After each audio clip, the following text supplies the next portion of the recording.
Mes chers patriotes, Bana Nzambe, bo se préparer mikolo oyo, bino mutu na Holandanga, na éveil patriotique, pe na makambo oyo ya nkolo. Bandeko, na yeli bino témoignage ya basi mibale babana kotambola na basambeki bakotambola te. Nzambe asali batie babeki de côté, mais tozo continuer toujours mabondeli.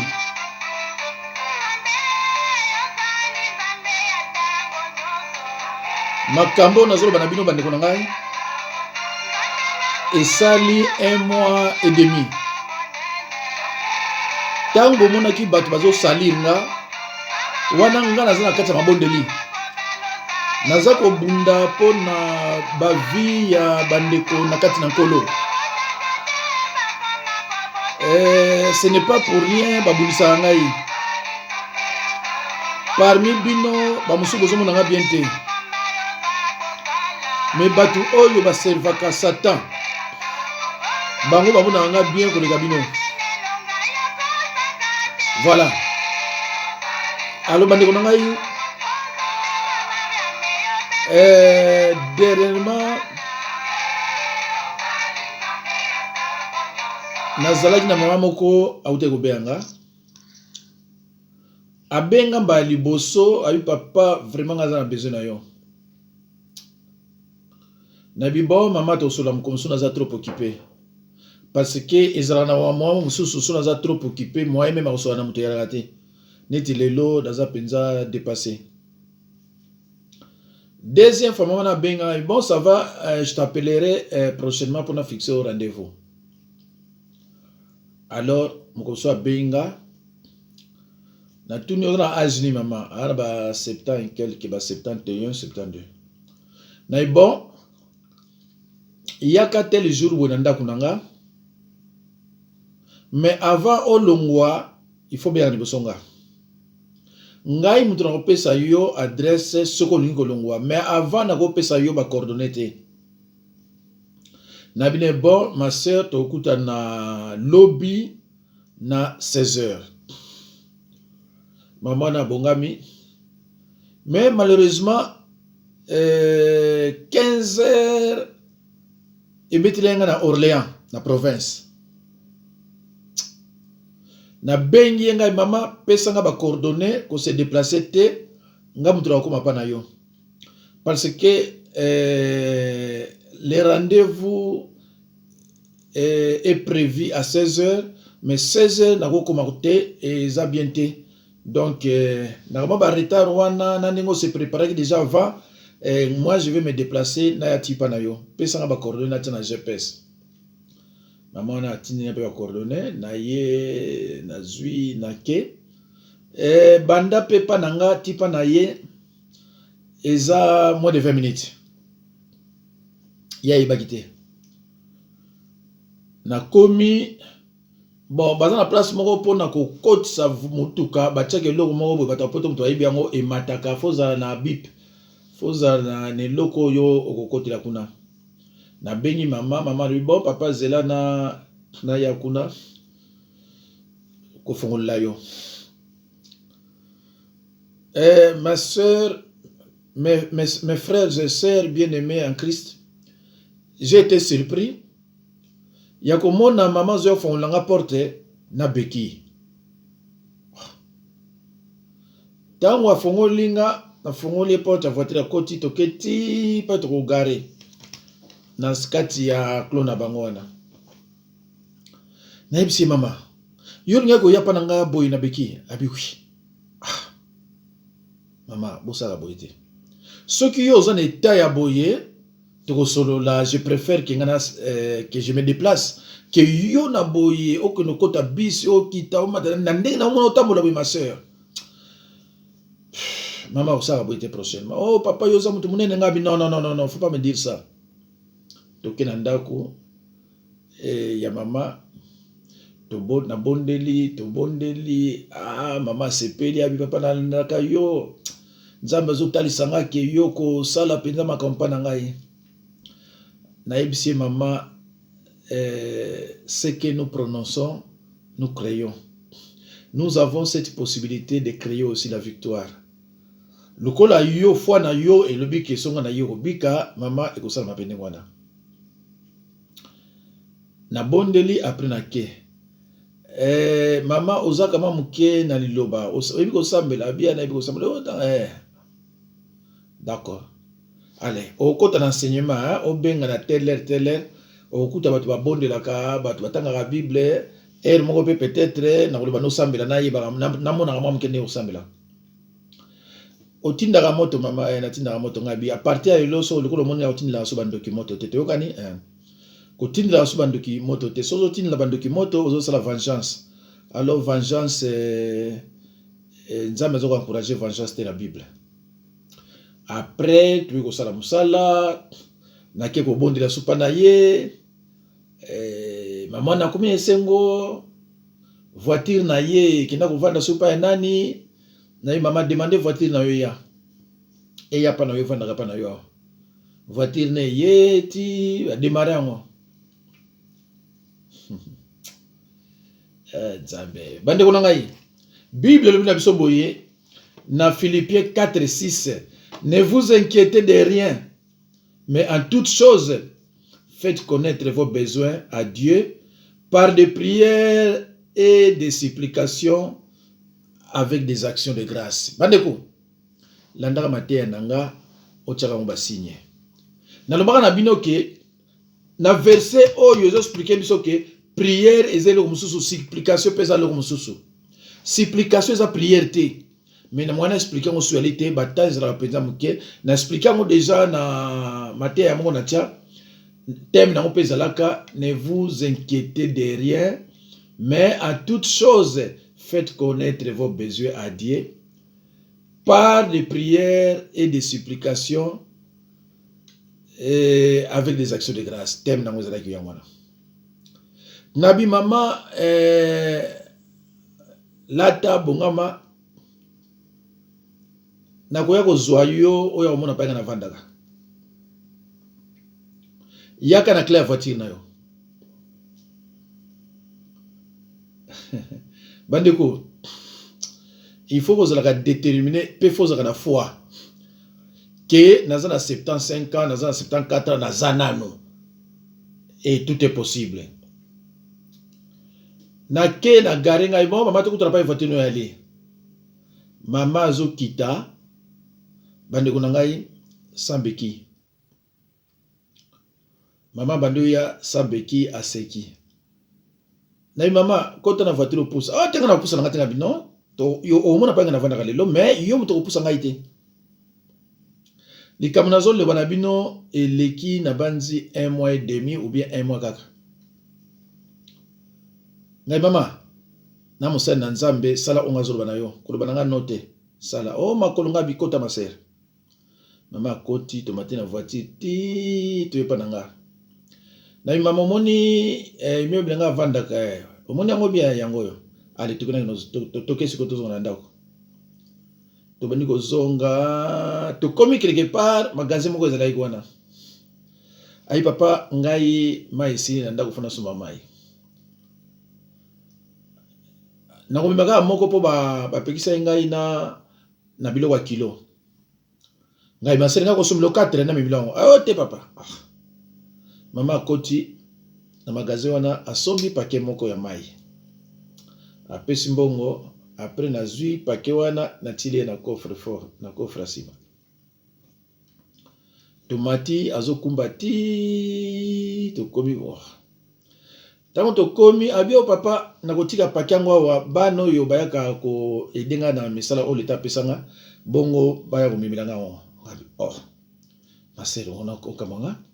toza biso mibale yo bapekisa yo ngam tromema otila ndako na yo o te papa yo za mutu munene ngabi mama tika o liblanc bleu aboye mbamo pa nazwi paquet na mama tiro ka porter la voiture ti na porte ndako na ye aye afongoli na kotisi yango to bondeli na bine mama omoni oyo nzambe asali na fina yo faut kozalaka déterminé pe koponaka mosala ya nzambe nini yo kose confie na ye omoni biloko ekangamaki yo na nzoto ebimi omoni okomi libéré biloko ekangamaki yo na nzoto lokolo ebimi omoni okomi no libéré ma sœur tala nzoto ndenge ozongi tande okomi mwasi kitoko ayi me papa so nalandaki basi wana oyo badiabolizaki yo nde nabiki te nga bi mama boyebaka komba omoni ndenge oza délivré avant yo ebele baza délivré diable azomona yango basataniste na basorcier bazokomona yango ntango yo ozoyoka ko nga nalingi koviole mama tala age na nde ezali epuis naza mokongo biso bakongo toviolaka te awa na poto naza bien naza na ndako nanga naza na makambo to okende koviole bino boyebaki tina te bato oyo batiaki titre oyo bayebi ke soki boyoki titre one kofrappe bino eza batitre ya lokuta mpona kozwa bavie mama bitumba eza spirituel bango bayebi ke oyo nga naza kosala il faut nazala déstabiliser mpo bato mosusu bazwa délivrance te il faut bokomprenaka bayebi ke bazokombattre nga te bazokombattre bato baza na pasi mpo bazwa délivrance te oyebi boni ntango bayoki bato wana baza babebe spirituel babendi mpe boye babendani ale siko délivrance na bango eza te diable asepeli. C'est pour cela Jésus-Christ a dit ceux qui sont mes frères et sœurs, ce sont ceux qui écoutent la parole de Dieu et qui la mettent en pratique. Ne restez pas toujours des bébés spirituels. C'est ça le problème. Est-ce que yo mutozo landanga? Yo ko le kapena na YouTube, ne territoire le bakio, nga ba profita kinga? Est-ce que yo mutozo landanga? Est-ce que tu peux dire ça? Ah non. C'est bête. Et lui maman a dit oh ma papa. Mais banda ya bota makenda za mbali boni. A dénoncer bango te abi mais non maman, baza pasteur, tenga za pasteur. Ba yebi musala na yosala. Bible ezoko prévenir biso bitumba. Que tozala bitumba na ngambo wana mususu. Ba memi na viol bakoki te. Ba kozo suku mwasi mususu wani yako bomanga wana esimbi te. Makambo na lobaka bakeko leka pa inazaka kala na église. Bakozo amoninga na bango misala mabe yeko bima bango. Koloba makabu zoba même que bana kazina bana kate tala tata mukoloba plus de 60 ndoki alaka mayele te ndoki alaka zoba makambu oyo mutako loba te yaza koloba yango tanga na loba ke toza mingi te o bazani tinga ezaki vantar te mais vous comprenez yango. Paul a toujours dit que je combattu le bon combat, le combat de la foi. Jésus-Christ va combattre quand il n'a pas te mais à Sédakate, à continuer à faire des miracles, des délivrances. Jésus-Christ. Mais Jésus-Christ va combattre avec les kanga. Jésus va fingayer ma bec les kanga. Osana démon, osana Belzéboul. Belzéboul, osana. Mon conseil va démon, mais il y a osana mon limo wana. Il y a un autre chassé ba démon. Va fingayer ma bec. Ceux qui ont moni Moussala Nzambe. Tous les bandos qui battent télémilier, babani ko sala eba émission de kuta. Ayebo, yeba ke Moussala Nzambe yewana. Yeba ke Moussala Nzambe yewana parce que tous les bandos qui bayibinga, tous les bandos qui wana bayibinga, bayibike waza Moussala Nzambe. Surtout tant on a bimisa ke loko yoke, les sorciers et satanistes ne sont pas en communion avec Dieu. Il peut se bango kanda makasi. Et surtout, nous allons expliquer au peuple de Dieu la différence qui existe entre satanistes et sorciers. Mais moi, je ne peux que dire la vérité. On a un éveil patriotique. Et combien de fois, j'ai expliqué les gens la différence qui existe entre satanistes et sorciers. Boz la compta, et talingate pourvu que Ngai nazako lamusa peuple de Dieu. Nazako lobake, mutoza sataniste, azana droit aussi ma Bible était à prêcher. Et c'est comme ça la Bible est en démoine. Alors son raison bandi on a bobane ko luka batu po basalinga boyebi ke biloko on a boloba ikuna ngala landa nga ngote na yo ba disciple nga bazolo bana tala balobi ngala nda ngote pesa za ta kolanda buzo bate tala mama na sikoyo yemo ko alobi ke suna landa ki bato na papa ninga ba délivrer nga ite bato na bazana bato na balandaka.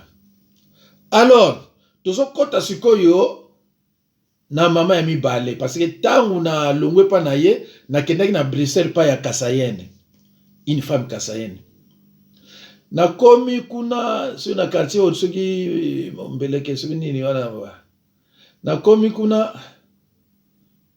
na kutana mama wana mama buni habia papa ça va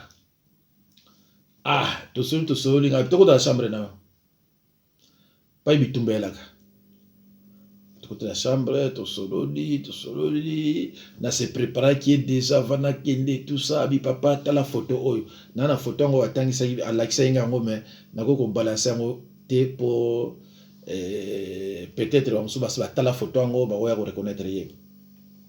Mama o na uti ko loba liboso oyo na minute oyo ana France te en Afrique. Na Afrique place azali auto tinila nga photo. Ngai moni bokasa nzambe omoni monene nzambe donc kuna na Afrique ozana nini te na beki te batu bayiba ko na beki kuna oza sans beki tande ngolati makamutu échanger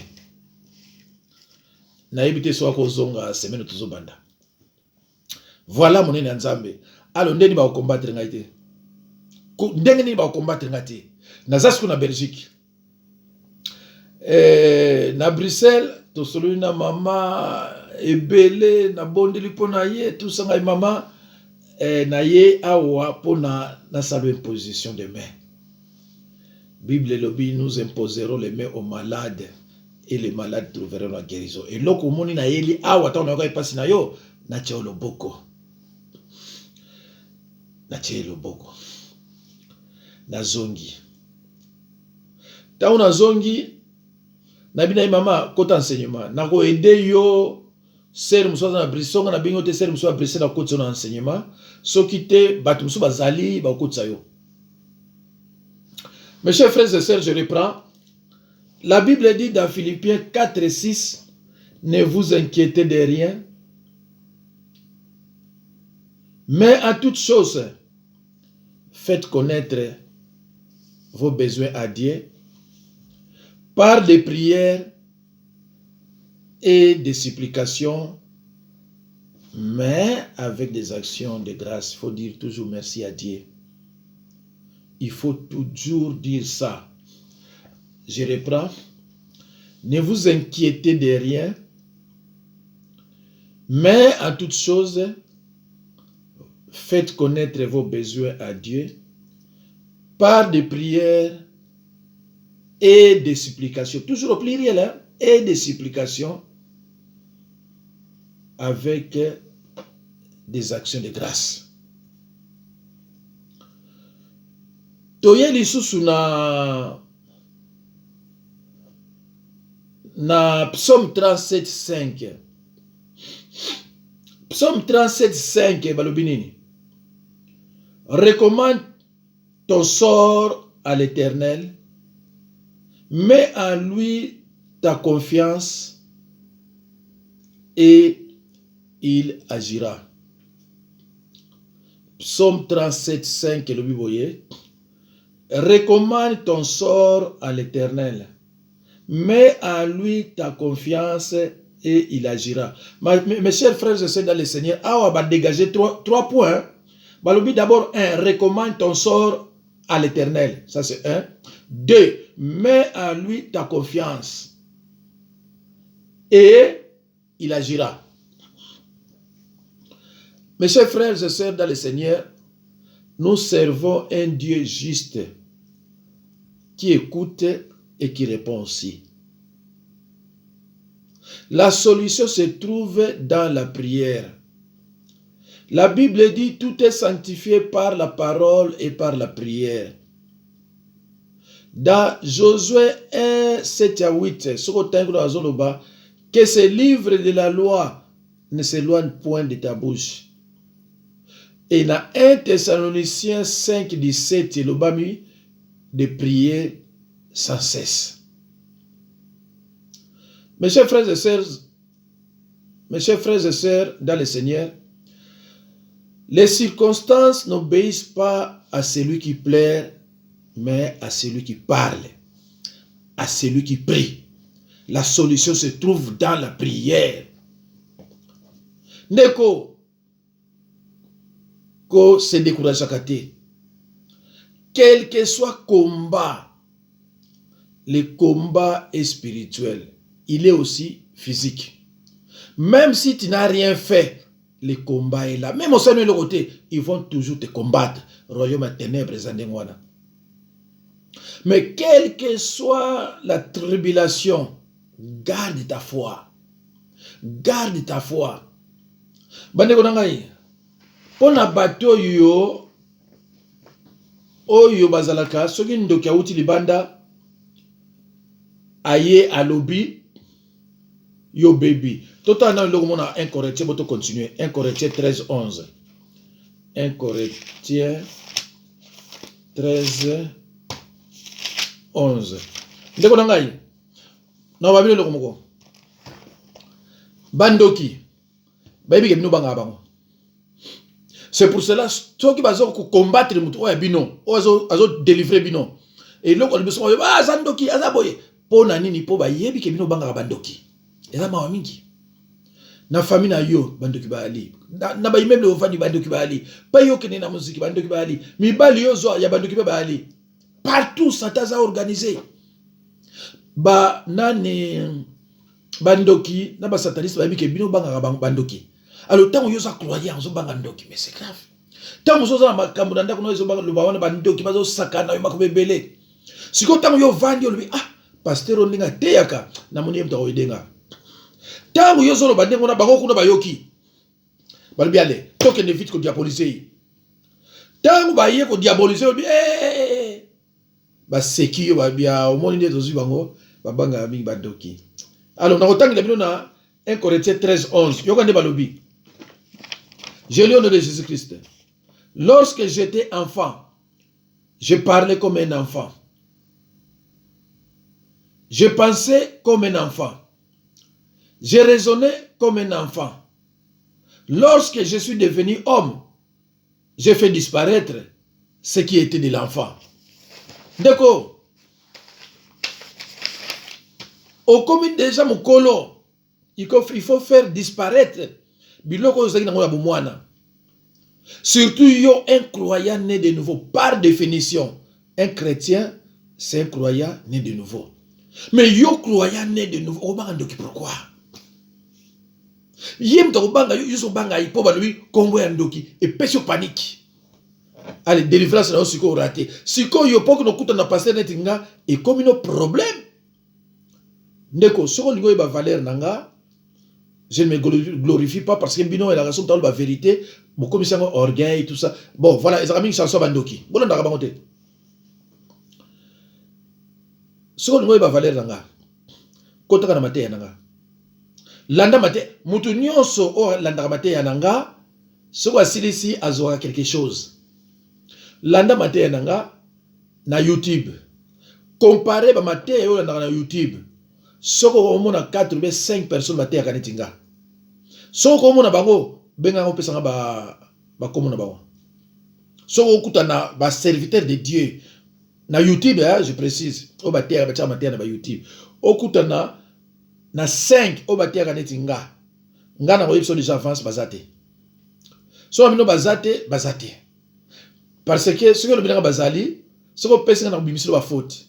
Na uti ko zo pasteur moko na la bolanda mingi a parlé sur le mariage.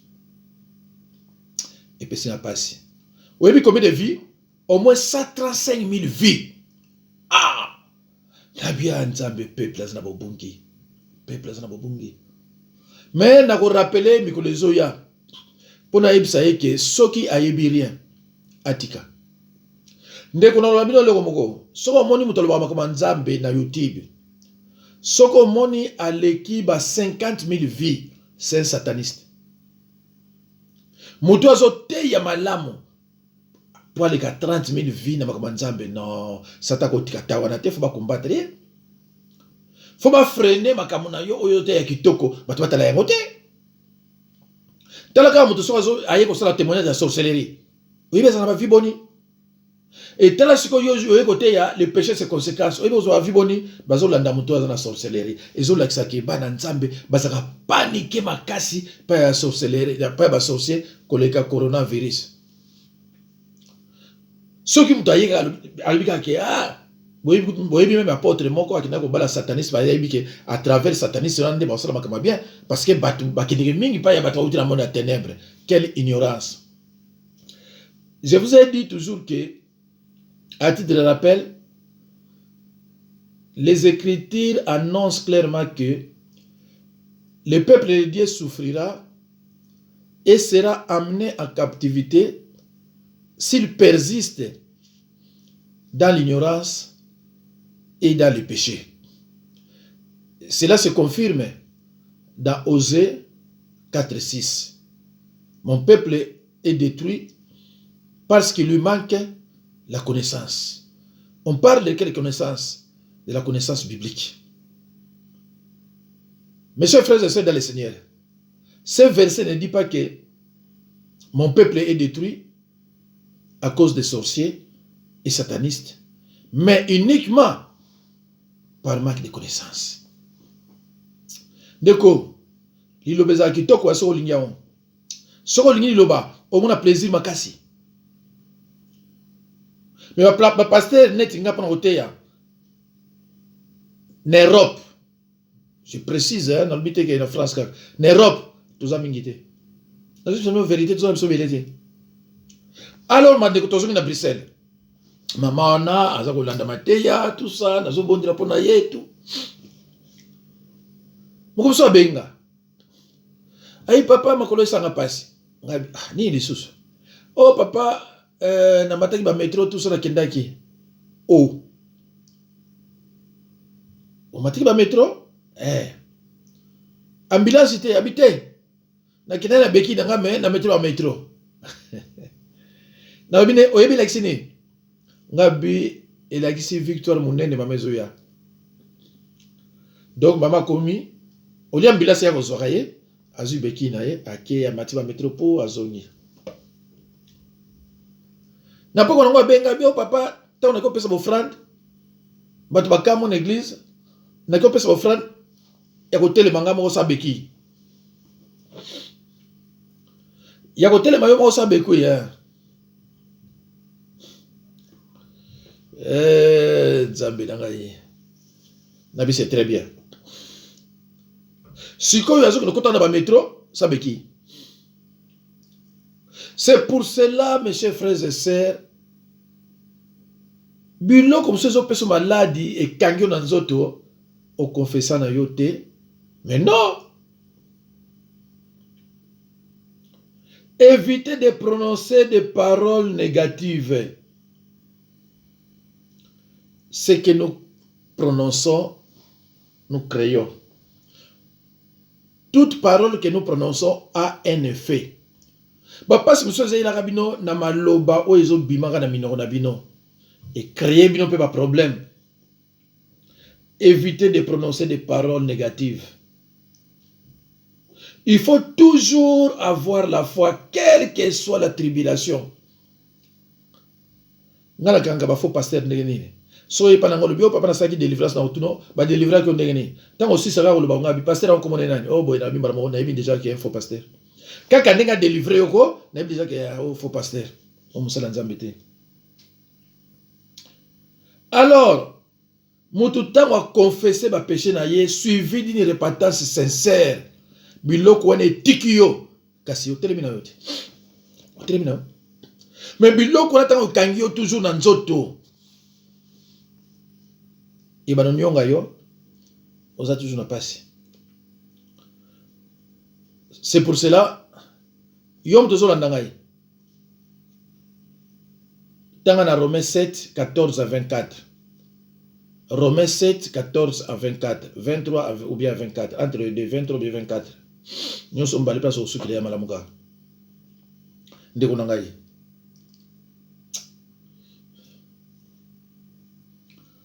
Alors bandeko. Yo mutobelaka, yo mutomeba beki. Ozana maman na yo to tata na yo comme na ba 7 ans quelque, na ba beki, na ba nini azo souffrir. Numéro ngoyo abenga. Toi ba sotoko sani pona ye 06 51 03 92 89. 06 51 03 92 89. Seulement ko benga jamais avant 15h. Ko benga toujours après 15h. Après 15h ko benga ti bon ba 0h so za temps. So zunga tetika message. So tiki message na ko rappeler yo. So tiki message te na ko rappeler te. Voilà.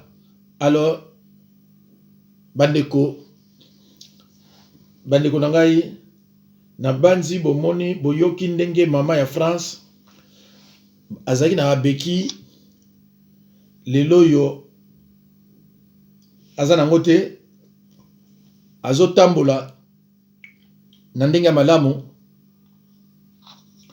Boyoki pe mama ya Belgique ndenge nini